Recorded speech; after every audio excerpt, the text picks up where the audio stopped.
الحمدللہ رب العالمین الرحمن الرحیم رحمت الرحیم ہے. جب بندہ الحمدللہ رب العالمین کہتا ہے تو اللہ فرماتا ہے دیکھو میرے فرشتوں میرا بندہ مجھے رب العالمین کہہ رہا ہے, سارے جہاں کا مالک مان رہا ہے, رب مان رہا ہے, خالق مان رہا ہے. اب دیکھو آگے کیا کہتا ہے الرحمن الرحیم, اے مولا تو رحمان الرحیم ہے. تو پھر اللہ فرشتوں سے فرماتا ہے اے میرے فرشتوں دیکھو آج میرا بندہ میرے قرب کے لیے میری بارگاہ میں میرے حضور کھڑا ہوا ہے اور کہتا ہے اس سے یہ امید لگاتا ہے کہ میرا مولا بہت رحمان ہے, رحیم ہے, رحم کرنے والا ہے, شفقت کرنے والا ہے, ہم سے بڑی محبت کرتا ہے. میرے فرشتوں گواہ رہنا کہ رحمان و رحیم مجھے کہہ رہا ہے, گواہی دینا میں رحمان و رحیم مجھے کہہ رہا ہے. پھر کہتا ہے مالک کی یوم الدین, مالک ہے یوم جزا کا, مالک ہے بدلے کے دن کا, مالک ہے حساب و کتاب کے دن کا. فرشتوں سے پھر مولا فرماتا ہے کہ دیکھو بندو یہ کیا کہہ رہا ہے, مجھے مالک کہہ رہا ہے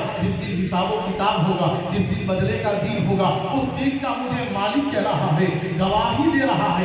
ایاک مالک یوم الدین ایاک نعبد و ایاک نستعین. پھر بندہ کیا کہتا ہے ایاک نعبد و ایاک نستعین, اے اللہ ہم تیری عبادت کرتے ہیں اور تجھی کو پوچھتے ہیں. پھر پروردگار فرشتوں سے فرما دیکھو بندہ یہ مجھے اللہ بھی مان رہا ہے, مالک بھی یوم جزا کا کہہ رہا ہے, رحمان و رحیم بھی کہہ رہا ہے. اور پھر کہتا ہے پھر کنفرم مہر لگاتا ہے کہ اللہ ہم تیری عبادت کرتے تجھی کو پوچھتے ہیں, تیرے سوا کسی کو نہیں پوچھتے, تیرے سوا کسی کی عبادت نہیں کرتے.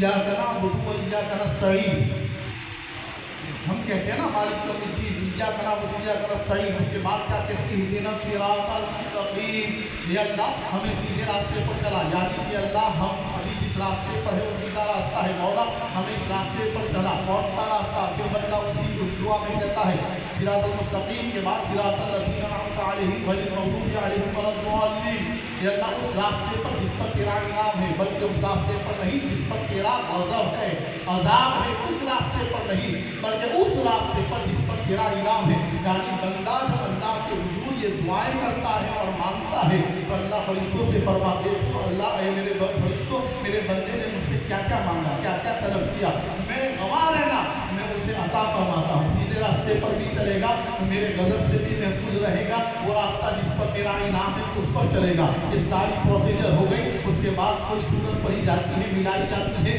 جس کا مفہوم اور ترجمہ ہوتا ہے. جیسے ہم نے کہہ دیا کہ وہ اللہ احد, اللہ ایک ہے, اللہ کی تعریف کی بات کی, ہم نے اللہ کی تعریف کر دی. اس کے بعد پھر ہم کیا کرتے ہیں رکوع میں جاتے ہیں اور کہتے ہیں اللہ اکبر کہتے ہوئے, یعنی پھر کہتے ہیں اللہ اکبر کہ اللہ سب سے بڑا ہے. رکوع میں پھر تسبیح پڑھتے ہیں سبحان ربی العظیم, سبحان ربی العظیم. یعنی پھر اللہ کا فرشتوں دیکھو میرا بندہ مجھے بہت بڑا عظیم رب مان رہا ہے, مجھے عظیم رب مان رہا ہے, بہت بڑا کہہ رہا ہے. پھر کہتے ہیں سمیع اللہ لمن حمیدہ, سمیع اللہ لمن حمیدہ. اللہ کی بات کا پھر ابتدا کرتے ہیں, ہر بندہ ابتدا کرتا ہے اے اللہ تو بہت بڑا ہے, تو بہت بلند مقام والا ہے, میرے پروردگار میرے مولا میں کی بارگاہ میں جو کھڑا ہوں. اس کے بعد جو بندہ سجدے کے لیے جاتا ہے وہ پھر سجدے میں بھی پڑھتا ہے سبحان رب الاعلیٰ کی تسبیح. اللہ فرما فرشتوں دیکھو کہ سبحان رب الاعلیٰ یعنی میرا رب بہت اعلیٰ ہے.